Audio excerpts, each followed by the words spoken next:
Switzerland, France, Germany, UK, Denmark युरोपातले अत्यंत प्रगत आणि विकसित देश. चकचकीत रस्ते, बर्फानं आच्छादलेले डोंगर आणि 12ही महिने थंड आल्हाददायक वातावरण अशी या देशांची ओळख. पण मागच्या काही दिवसांपासून या देशांमध्ये एक वेगळं चित्र दिसतंय. थंड वातावरण असलेल्या या देशांमध्ये अचानक प्रचंड उष्णता जाणवायला लागली.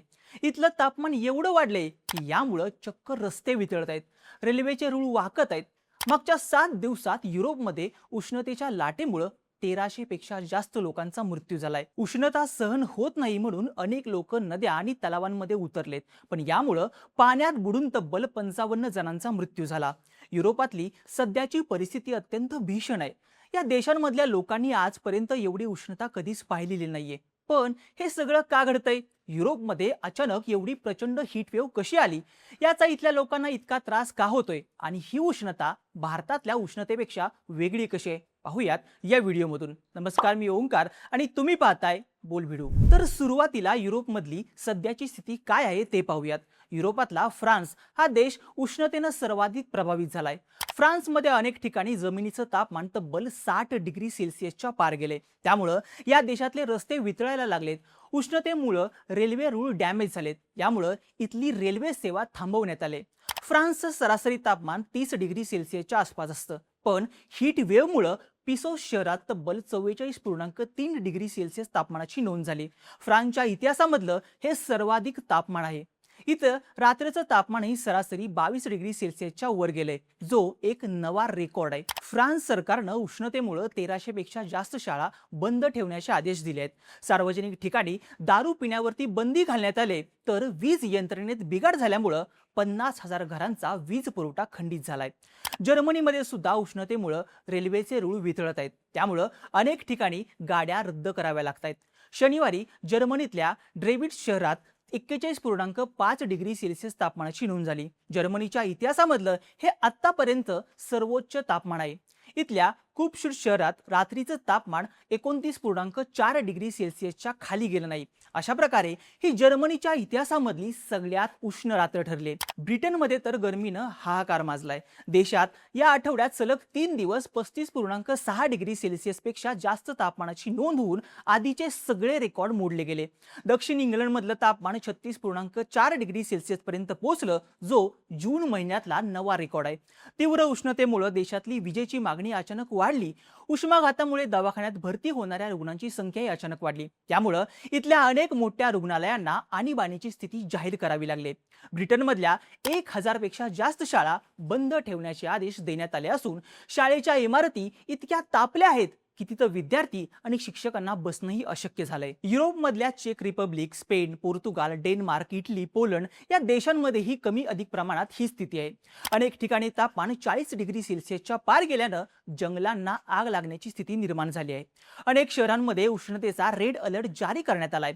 ऑफिसच्या वेळा बदलण्यात आल्या असून सरकारनं नागरिकांना दुपारच्या वेळी घराबाहेर न पडण्याचा सल्ला दिलाय. युरोप खंडाची एकूण लोकसंख्या सुमारे 74 कोटी इतकी आहे. यापैकी सध्या जवळपास 19 कोटी लोक 35 डिग्री सेल्सिअस पेक्षा जास्त तापमान सहन करत आहेत. ही तिथल्या लोकांसाठी अभूतपूर्व अशी स्थिती आहे. पण हे सगळं का घडतंय? युरोपात असं अचानक तापमान का वाढलंय? त्याचा इथल्या नागरिकांवरती एवढा परिणाम का होतोय ते सुद्धा समजून घेऊयात. युरोपातल्या या रेकॉर्ड ब्रेक उष्णतेमागं 3 प्रमुख कारण आहेत. यामागचं पहिलं मोठं कारण म्हणजे ओमेगा ब्लॉकमुळे थांबलेले मोसमी वारे. युरोप खंडावरती सध्या हवेत एक हाय प्रेशर सिस्टीम तयार झाली आहे, जिच्या दोन्ही बाजूला लो प्रेशर सिस्टीम आहे. याचा परिणाम म्हणजे सध्या आफ्रिकेकडून येणारी उष्ण आणि कोरडी हवा युरोपवरतीच अडकून पडले. यामुळं थंड हवा आणि पावसाच्या ढगांना तिथल्या हवामानात प्रवेश करणं अवघड झालंय. तुम्ही याला वातावरणातलं ट्रॅफिक जाम असंही म्हणू शकता. हवामानाच्या नकाशावर याचा आकार ग्रीक लेटर ओमेगा सारखा दिसतोय. त्यामुळं या परिस्थितीला ओमेगा ब्लॉक असं नाव देण्यात आलंय. युरोप खंडात सध्या जी प्रचंड उष्णता जाणवत आहे त्यामागचं सगळ्यात मोठं कारण हेच आहे. जेव्हा हवेमध्ये ओमेगा ब्लॉक तयार होतो तेव्हा हीट डोम सारखी परिस्थिती निर्माण होते. सूर्याच्या उष्णतेमुळे पृथ्वीचं तापमान वाढतं आणि उष्ण हवा वरच्या दिशेने जाण्याचा प्रयत्न करते. पण वर असलेल्या हाय प्रेशर सिस्टीममुळे ही उष्ण हवा पुन्हा खाली ढकलली जाते.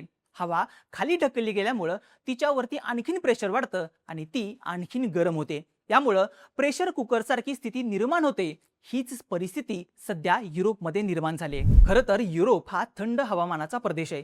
तिथली सगळी व्यवस्था थंड हवामानाला तोंड देण्यासाठी बनलेली आहे. या देशांना अशा उष्णतेची अजिबात सवय नाहीये. युरोपातल्या पायाभूत सुविधा एवढ्या जास्त तापमान सहन करण्यासाठी बनलेल्याच नाहीयेत. युरोपातली बहुतेक घरं थंडीपासून संरक्षण करण्यासाठी बांधलेली असतात. त्यामुळं त्या घरांमध्ये उष्णता आतच अडकून राहते. अनेक घरांची छपरं पत्र्याची आणि लोखंडाची आहेत. त्यामुळं तीव्र हीटवेव्ह आली की ही घरं एखाद्या भट्टीसारखी तापतात. या घरांमध्ये दिवसभर उष्णता आत साठून राहते, ज्यामुळं रात्रीच्या वेळी सुद्धा घरं थंड होत नाहीत. अशा प्रकारे ही घरं दिवसेंदिवस अधिक गरम होत जातात, ज्यामुळं परिस्थिती जास्त बिघडते. युरोपमधल्या लोकांना सध्या याच स्थितीचा सामना करावा लागतोय. आपण जर अमेरिकेसारख्या देशांचा विचार केला तर तिथल्या 90% घरांमध्ये एसी बसवलेला आहे. पण युरोपमध्ये हे प्रमाण केवळ 20% आसपास आहे. युके सारख्या देशांमध्ये तर ही संख्या 7% इतकीच आहे. युरोपात सार्वजनिक ठिकाणी सुद्धा फारसे एसी नाहीयेत. त्यामुळं तिथल्या लोकांना अचानक वाढलेल्या उष्णतेचा एवढा प्रचंड त्रास व्हायला सुरुवात झाली. अलीकडेच फ्रान्सच्या एका क्लिनिकमध्ये खोलीचं तापमान अचानक वाढल्यामुळं एका रुग्णाचा मृत्यू झाला. त्यानंतर फ्रान्स सरकारनं रुग्णालयांमध्ये एसी बसवण्यासाठी 1000 कोटी रुपयांची तरतूद तातडीनं जाहीर केली. युरोपातल्या लोकांना एवढी तीव्र उष्णता जाणवण्यामागचं आणखीन एक कारण म्हणजे युरोप हा जगातला सर्वाधिक वृद्धांची लोकसंख्या असलेला देश आहे. तिथल्या एकूण लोकसंख्येपैकी तब्बल 22% नागरिकांचं वय हे 65 वर्षांपेक्षा जास्त आहे. फ्रान्सच्या सार्वजनिक आरोग्य संस्थेनं दिलेल्या माहितीनुसार हीट वेव्हमुळे आतापर्यंत जेवढे मृत्यू झाले त्यापैकी 85% मृत्यू 65 वर्ष वय किंवा त्यापेक्षा जास्त वयाच्या लोकांचे होते. हवामान तज्ज्ञांच्या म्हणण्यानुसार भारताच्या तुलनेत युरोपच्या काही भागांमध्ये सूर्यप्रकाश जास्त वेळ राहतो. त्यामुळे उष्णतेची तीव्रता आणखीन वाढते. वर्षाच्या या काळात युरोपमध्ये 16 तास सूर्यप्रकाश पाहायला मिळतो. भारतात हे प्रमाण 12 ते 13 तास एवढंच आहे. युरोपमधली सध्याची उष्णता ही अत्यंत कोरडी आणि तिथं वारही नाहीये. त्यातच तिथल्या लोकांना अशा उष्णतेची सवय नाहीये. त्यामुळं तिथं सध्या ही परिस्थिती निर्माण झाली.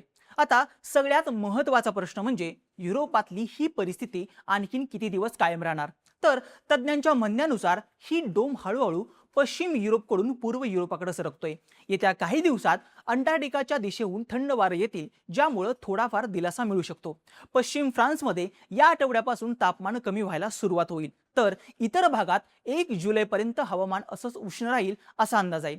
जर्मनी, इटली आणि ब्रिटनमध्ये तापमान 30 जूनपर्यंत कमी होण्याचा अंदाज आहे. पण हवामान तज्ज्ञांच्या म्हणण्यानुसार जुलै महिन्यात युरोप खंडावरती आणखीन एक हीट डोम तयार होऊ शकतो, ज्याचा परिणाम पश्चिम आणि मध्य युरोपवरती होईल.